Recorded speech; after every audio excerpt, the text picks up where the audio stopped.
There are some mistakes you can apologize for, and then there are mistakes you can never take back. The day the HOA sent agents to storm my beach cabin without a warrant, they made the second kind. My name is Ryan Walker.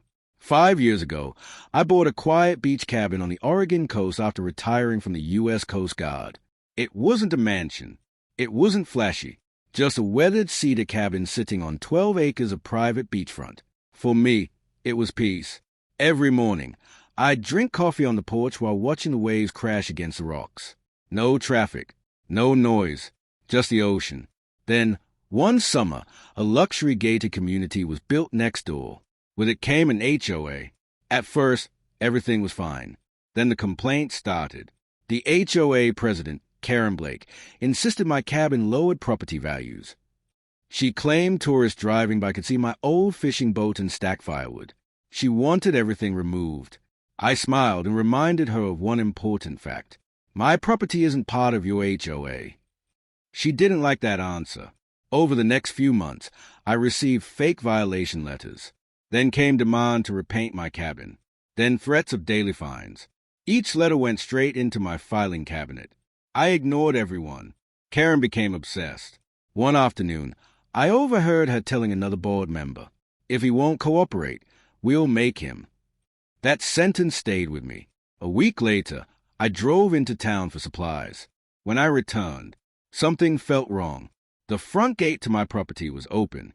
Fresh tire tracks covered my driveway. I parked behind a row of trees and quietly walked toward the cabin. Then I saw them. 5 HOA agents wearing reflective security jackets were forcing open my front door with a pry bar. One of them shouted, "Move faster before he gets back." I couldn't believe what I was seeing. They weren't inspectors. They weren't police. They had no warrant, no legal authority. They were breaking into my home. I quietly stepped back and made one phone call. Not to Karen, not to the sheriff, to someone much closer. My former Coast Guard unit still operated the Coastal Emergency Response Station less than 2 miles away.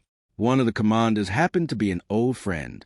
I simply said, "I've got unauthorized individuals forcing entry onto private waterfront property." He asked one question. "Are they armed?" "I can't tell." His response was immediate. "We're on the way." Inside the cabin, the HOA agents continued searching every room.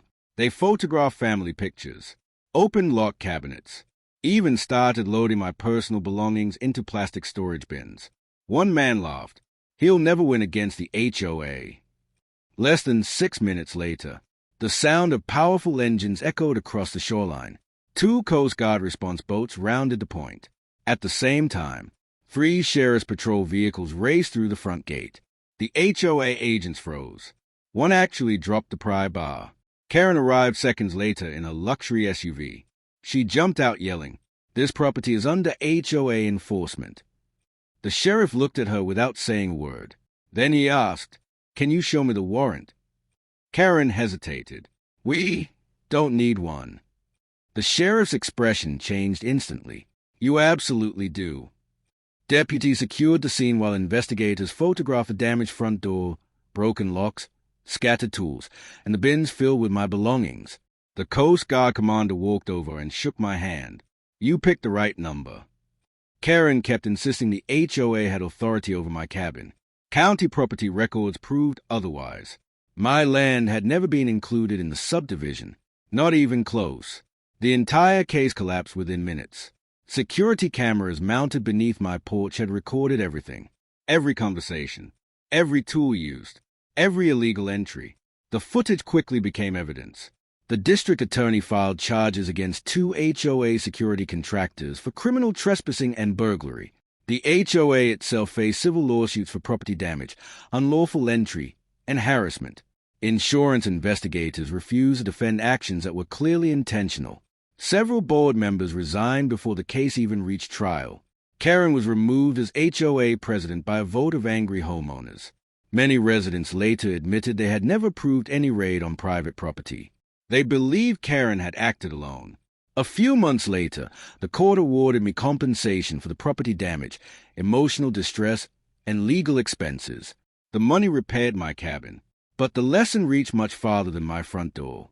Today, My beach cabin is quieter than ever. The old fishing boat is still parked beside the porch. The firewood is stacked exactly where it has always been. Every morning, I sit outside with my coffee and watch the Pacific Ocean roll in. Sometimes tourists ask about the new security cameras around the cabin. I just smile, because they are not there out of fear. They are there as a reminder. Some people believe wearing an HOA badge gives them power. But no badge, no title, and no neighborhood committee is above the law. And the day they stormed my beach cabin, they learned that lesson the hard way.